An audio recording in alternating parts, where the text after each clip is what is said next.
Ladies and gentlemen, we present The Navy Lark by Laurie Wyman and starring Stephen Murray, John Pertwee and Leslie Phillips.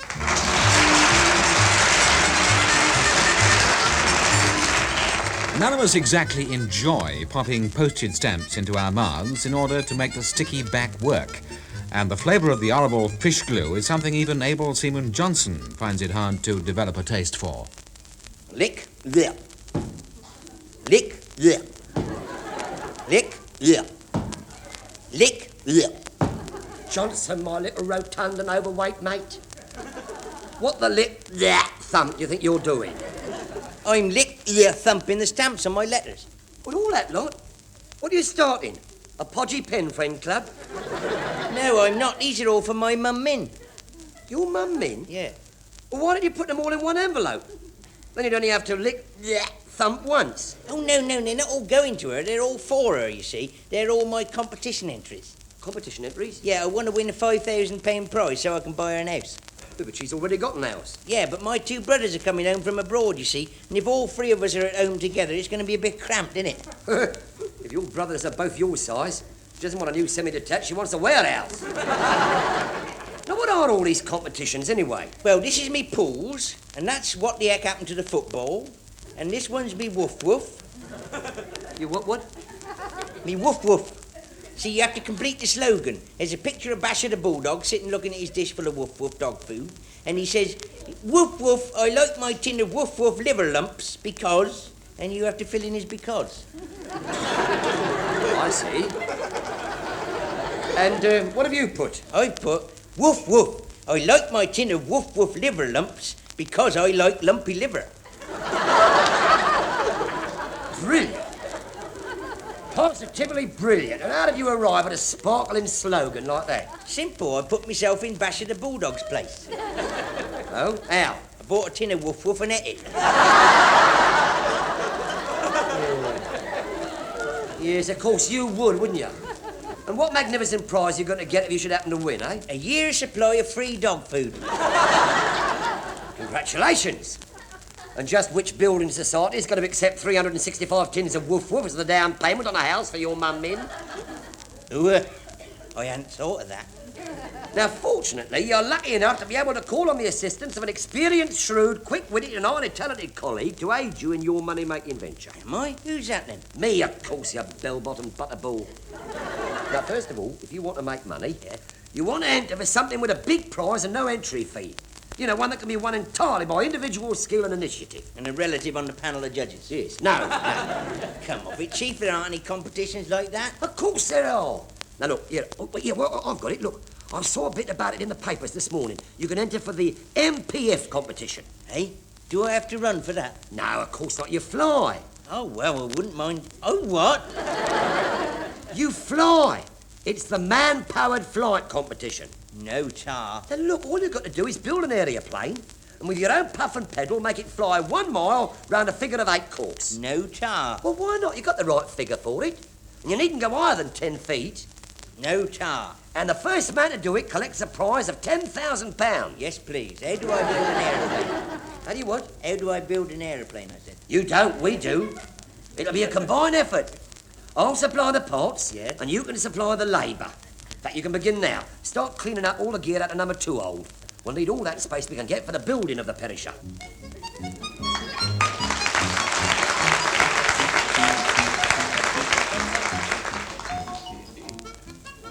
Good morning, you chaps. I must apologise for being a little tardy in entering onto the wardroom this happy breakfast time. Unusual for you to be late, Padre. You're usually first down to breakfast. Quite. Unfortunately, last night the joy of an untroubled kip eluded me. The cause of my enforced insomnia was all the banging and clouting taking place in some other part of our splendid vessel. Banging and clouting? Well, that's strange. I didn't take the ship out last night. Well, not having anything repaired that I know of? Lummy, perhaps it was some burglars trying to break in through the sides. That I doubt, Mr. Phillips. But the mention of the word burglar brings me to a further point. My pad appears to have been turned over. What? The mini-bicycle belonging unto me now apparently belongeth unto somebody else. It has been knocked off. Been knocked off!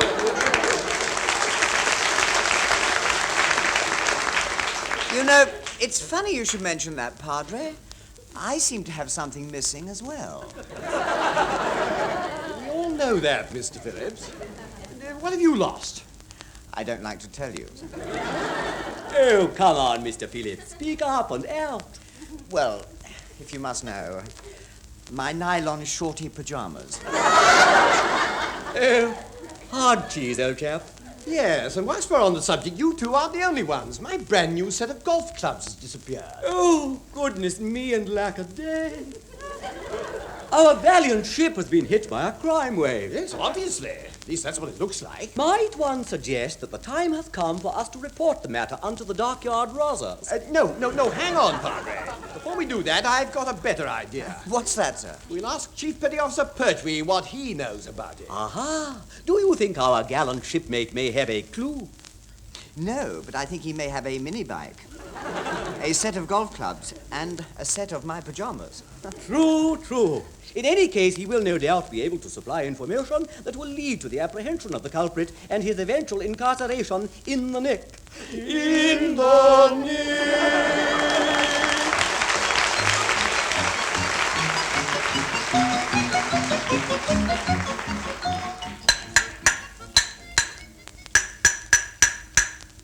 Johnson! Oi, cloth ears! Ow! Oh, me thumb. Oh, me poor little thumb. You made me hit it. Never mind, you've got the handlebars off. Yeah, I nearly had me thumb off and all. It's all glowing and throbbing, my thumb is, and it's not happy. Johnson. It's not, you know, it's not happy. It doesn't like being hit. Look, Johnson. Especially by a dirty great hammer when it wasn't looking. Look, It's Belter. all gone black and blue, my thumb has. And the other one's gone dead white. What? Yeah, white with fright. Thinks it might be his turn to get belted next. Look, when you stop yakking about your thumbs and consternate. Now, look. While I'm ripping up these pajamas and sheets, I've got another little job for you. What? Start chopping all the knobbly bits off the end of them golf clubs. What do we want them for? Well, struts, of course. Look, we'll need them to fix around the rim of one of those wheels you took off the mini-bike. And then when they're covered with nylon, they'll make the overhead rotor, you see. Oh, I thought you needed struts for the wings. Blimey, you haven't grasped any of it, have you? We're not building an aeroplane, we're building a man-powered helicopter. With no wings. Right. Now me thumb's happy, but I'm not. Hey, look out. Here, look, there's somebody at the door. Look, shh, look, keep quiet, keep It's all right, Chiefy. There's no need to say you're not there because I know you are. It's only me. Blimey, it would have to be, wouldn't it? Leading Seaman Goldstein, the Clanball Geffrey layabout. What's he doing down here? I heard that. Any more taffy taunting and I won't warn you what's coming and when to duck. Hey, warn us? Quick, let him in, Fatso.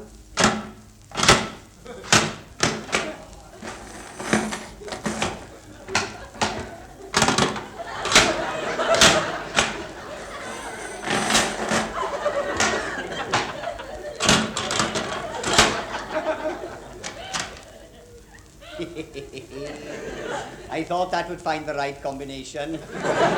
What's going on in here then? Never you mind. What's going on out there? Well, quite a bit really. I just thought you might like to know that if you and Fatty here are dabbling in stolen, you'd better watch it. Hey, why? Because every rating going off the ship is being searched. Oh, is that all? Oh, well, you needn't worry about us. Our consciences are crystal clear, Tuffy. Besides, hey, how could Fatso ever ride a mini-bike? Hey, you look like an elephant sitting on a roller skate. What sort of narn did you think I'd look trotting down the gangplank with a bag of golf clubs stuffed up me jumper? Now, it's funny you should mention a mini bike and a set of golf clubs. Why? Because I didn't. How did you know they were amongst the things that were missing? Number one told me what had been nicked when I was interrogated about it, you see. You were interrogated? Yeah. Well, how come you're not in the rattle then? Doesn't that up? Yes, it do. Yet after a complete and thorough investigation and being questioned for an hour, I was able to convince number one and Mr. Phillips that Pertwee knew absolutely nothing about this petty pilfering. Well, how? He looked him straight in the eyes and lied his head off.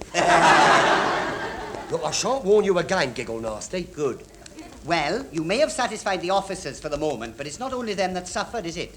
Bits and pieces have been disappearing from all over the ship, including the souvenir plastic leak Aunt Morpeth sent me from the last I stepped for. Yes, well, you see, we needed a bit of plastic to bind round her. Yeah, well, everything will be returned. It'll all be returned, don't worry, and replaced the moment we've won our £10,000. £10,000? Have you gone round the bend? No, my son, but we're going in a figure of 8 over a 1 mile course. Now go on, up it, and let the pioneers of man-powered flight get on with their job. Man-powered flight? You mean you're hoping to get that contraption off the ground? Look, stop harping, you Welsh nut. You won't get your souvenir plastic leak back. Now leave us alone and get on with our project, will you?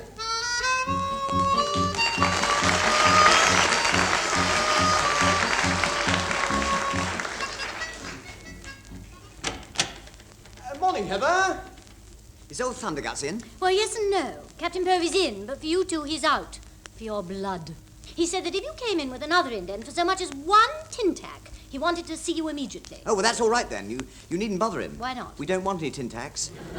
We want safety pins. I beg your pardon? 2 dozen packets of them. Good gracious, then perhaps you'd like a few dozen nappies to go with them. Oh, ha, ha, ha, ha. We're talking about our sick bay, not maternity ward 10. Jason, will you do 3 copies of this strip? Well. Lieutenant Murray and Sub-Lieutenant Phillips. And where are your shopping baskets this morning? Oh, actually, we've just placed our order, sir, and we'd like it sent. Would you? Then, Jason, let me see that indent form. Here you are, sir. What is it for, this? 24 packets of safety pins? Oh, now, really, this is too much. Red Jason, would you mind reading out all of this week's shopping list? Well, up to now, sir, they've asked for 18 balls of twine, 2 gallons of cellulose varnish, 6 rolls of surgical tape, a coil of thin gauge wire, 2 gross of assorted nuts and bolts, a set of goggles, a crash helmet, and a pair of bicycle clips. Oh, really? Is that the lot? No, sir, that's just the first page. Shall I read on? You know, don't bother. There's quite enough there for them to try and explain. Now, let's start with the set of goggles, the crash helmet, and the bicycle clips. Oh, that's quite simple, sir. They belong to the Padre. The Padre? What on earth does he drive? A Formula 2 racing car? No, sir, a mini bike. Well, then what's he want all that stuff for? He's a desperately careful driver, sir. In fact, in traffic, he only scoots it along the pavement. Ringing his little bell all the time, sir. It's a jolly impressive sight. In that outfit, it must be. Right, but why does he want replacements for those items? I mean, they should be paid for out of his own pocket. Or has he worn them out in the course of duty? No, sir, they all went missing at the same time as his mini bike disappeared. Oh, I see. So the Padre no longer has a mini bike. No, sir. In that case, he won't be needing the gear that goes with it, will he? Wrenches and cancel those items. Aye, sir. But all these things really are missing, sir. We think they've been stolen. Stolen? Safety pins? Balls of twine? Surgical tape? And what master cracksman do you imagine would bother with a rich haul like that? All this stuff must be still on your ship somewhere. Now, you get back on board and conduct a thorough search until you find it. Ranchase, and you go with them and take that list with you. Otherwise, the fools will forget what they're looking for. Aye, sir. I say, what a good idea. I'm glad you think so, Mr. Phillips. Because at 4 o'clock, I shall be coming aboard Troutbridge myself to carry out a full inspection. Oh, that's not such a good idea. And if I find so much as one of those so-called missing items is not really missing, then I shall assume that none of them are, and you can pay for the lot of them out of your own funds.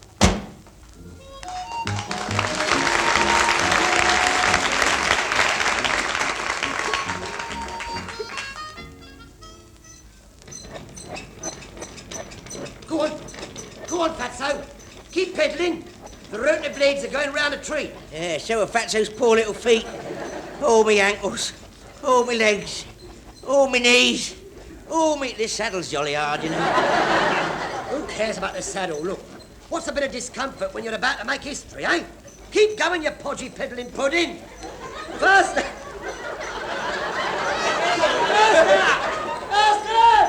I can't. If I go any faster, I'll take off.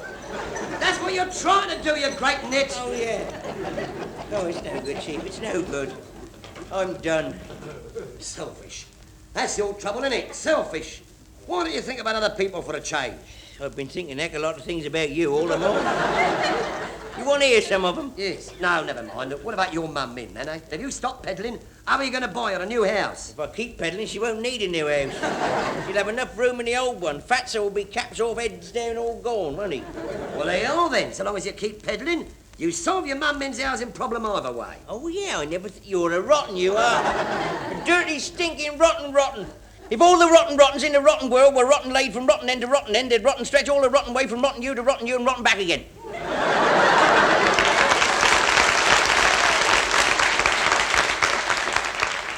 Rotten wood, they? Yes, they rotten wood. Finished?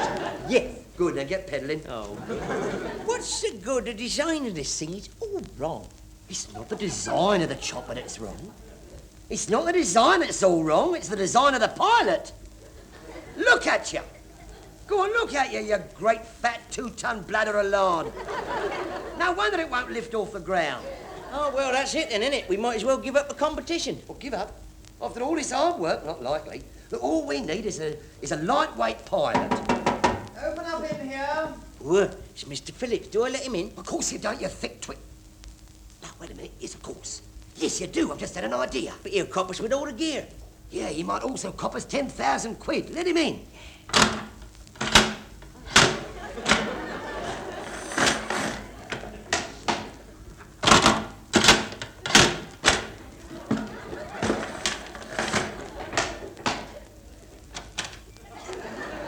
And about time, too. After you, Heather. Oh, thank you, Leslie. Now, what have we got here?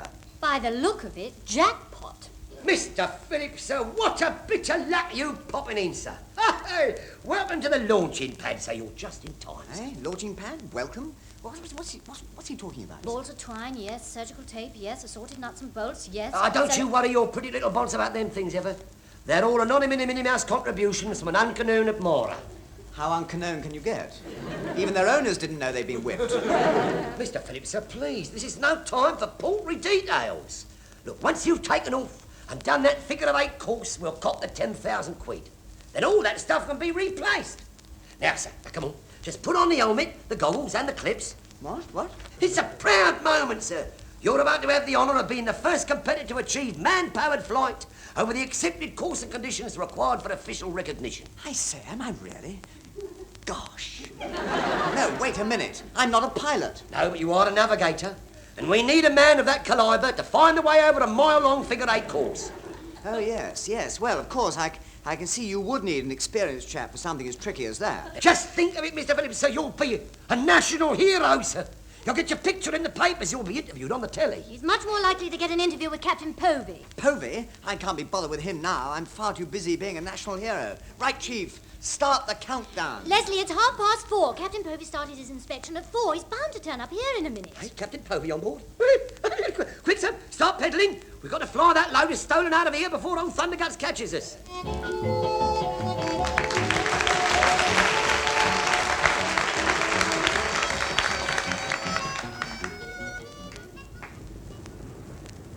Frankly, number one, I'm astounded. I've inspected practically the whole ship and I haven't found so much as one of those blasted safety pins, or even an assorted nut or bolt. What's under this hatch cover? Oh, that's number 2 hold, sir. Is it? Right, well, let's have it off. Very good, sir. Goldstein, Aye, sir. take this hatch cover off, please. Well, I will if you like, but I wouldn't advise it. We're not asking your advice. Get that hatch cover off. Aye, sir, but I'd stand well back while I do it if I was you. Never know what might pop out when you open one of these things. There you are, sir. But before you put your heads over to have a look, I'm off. Oh, by the way, while you're gawping down the hole, if you should happen to spot a souvenir plastic leak, it's mine. Ta-da. I think that man gets worse. All right, number one, what's down there? Oh, well, it looks horribly like the wheel off a mini bike, and the shaft of a number 2 iron, and a number 3, and some sheets pinned up with safety pins, and... What? No, let me look. Good grief. I've never seen such a pile of junk in my life. Yeah, neither have I. Wait a minute, surely there are people down there. Who are they? I can't see, sir. That contraption's in the way. Well, then we'll get it out. Hey, you, crane driver. What you want, mate? Switch your grab down into this hole and fish this junk out. Righto, here goes. Good heavens, sir, look. That thing, whatever it is, started going round. What? Shades of Nelson and Blake. If I hadn't seen it with my own eyes, I'd never have believed it. And I still don't. What are we going to do? We're going below deck straight away and into number 2 hold to find out exactly what's going on for ourselves.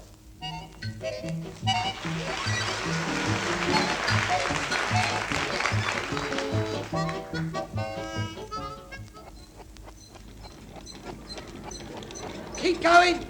Keep going, Mr. Phillips, sir. Nearly lifted then. Yes, pedal, Leslie, pedal. You're doing fine. Don't worry. I'll soon have us sailing up into the wild blue yonder. Go on, sir. Faster, faster. Excuse me, Chief, could I ask a little question? What? If Mr. Phillips does get it off the ground, how's a 20-foot wide helicopter going to get through a 3-foot wide hatch? Hey? Tell me who opened that. Oh, careful, Leslie, you're going a funny colour. Who cares? Phone the papers now. I might make the stop press. Excuse me, Chief, could I ask another little question? What? Why is a dirty great hook on the end of a dirty great chain come through the hatch and attached itself to Mr. Phillips' saddle? How should I know? I can't remember. It's what? Oh, no. Oh, it's working. It's working. I'm beginning to take off. Oh, well done, Leslie, you're flying. No, he isn't, miss. He's been unloaded. Gaining height, 5 feet. 10 feet. You know what, Chief? 15 I feet. still don't think a 20-foot helicopter can get through a 3-foot hole. No, neither do I, but it's going to have a perishing good try. Cheerio, you chaps. See you at Farnborough Air Show. I don't think you will, sir. Everybody down!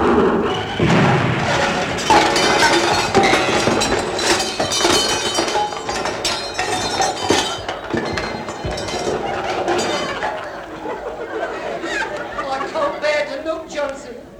What happened? Did it get through? Well, the helicopter didn't, but Mr. Phillips did. Hey, stop.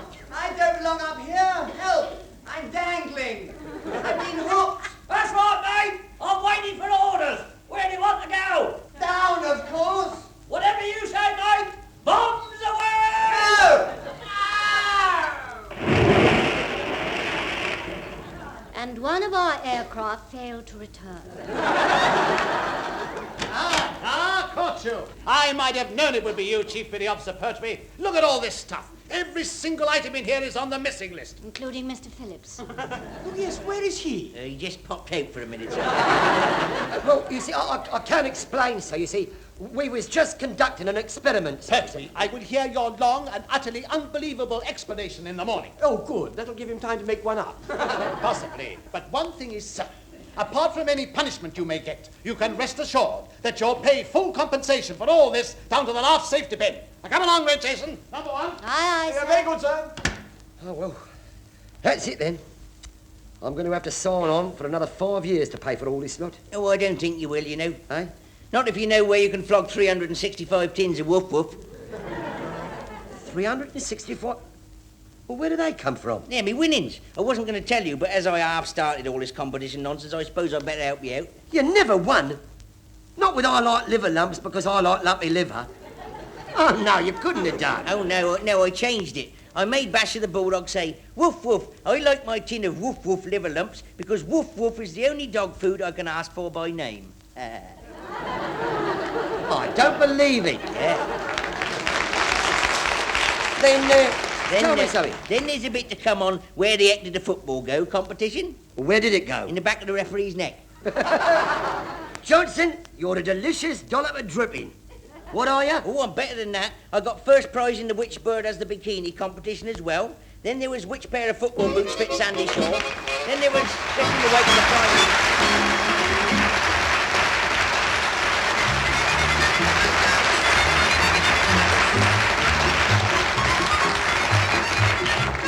Stephen Murray, John Pertwee and Leslie Phillips had been frustrating the spark of invention in The Navy Lark, written by Laurie Wyman. Stephen Murray was the number 1, John Pertwee was the chief petty officer, Leslie Phillips was the sub-lieutenant, Captain Povey was played by Richard Caldecott, Heather was Heather Chasen, the Padre was Michael Bates, Taffy Goldstein was Tenniel Evans, and Able Seaman Johnson was played by Ronnie Barker. The show was produced for the BBC by Alistair Scott Johnston.